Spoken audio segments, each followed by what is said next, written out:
Hi, it's me, Paul. I can't type good, so I'm gonna do this real quick. In fact, this happened just this week, and I think it would be good for Grandpa. A woman comes in to the vet with her dog. She comes in all the time. The dog is a very good dog, but in the animal hospital, no dog really likes being there, so they freak out a little bit.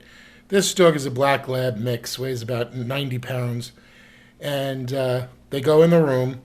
And she weighs like 90 pounds, flat chest, the hair in place, typical Scarsdale woman with the cell phone and the pocketbook, and the inevitable screaming child following her all over the place, talking over the mother.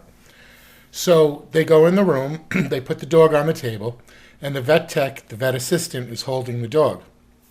The vet looks over the dog and says, "Oh, are you here for that hot spot on the dog's back?" Now, a hot spot is a bacterial infection that starts out small and raw, but if not put on antibiotics, it'll grow and grow and grow, and it's disgusting. It's a raw piece of flesh, and the hair falls off around it.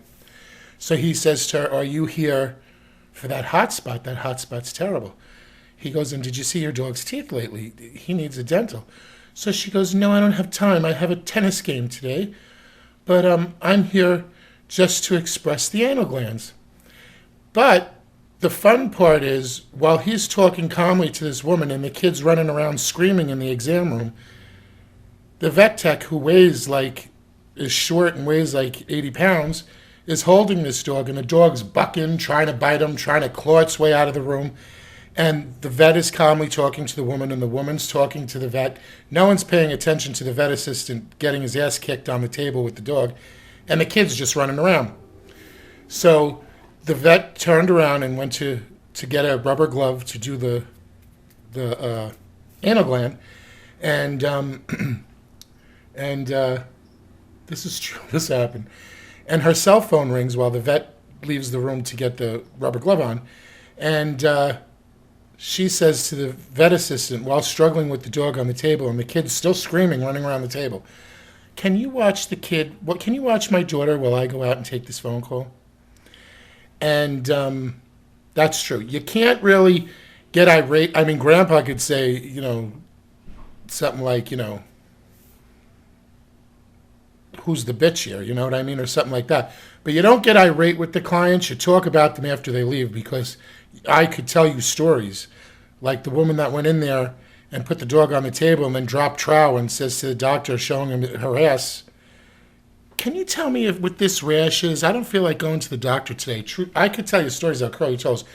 But I think Grandpa would do good with wrestling the dog on the table while they're having a conversation. And then she asks him, "Can you watch my daughter while I go take this phone call?" while the dog's kicking the shit out of him on the table. Hope that helped. Have any more questions? I can't type that good, and I wanted to get this across. Good. I love your stuff.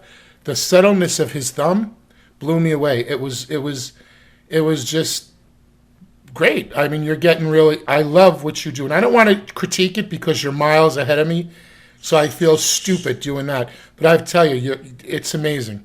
The thumb blew me away. And I know that's stupid and minor, but when I saw how subtle that thumb was moving, I says, wow, he's got it down.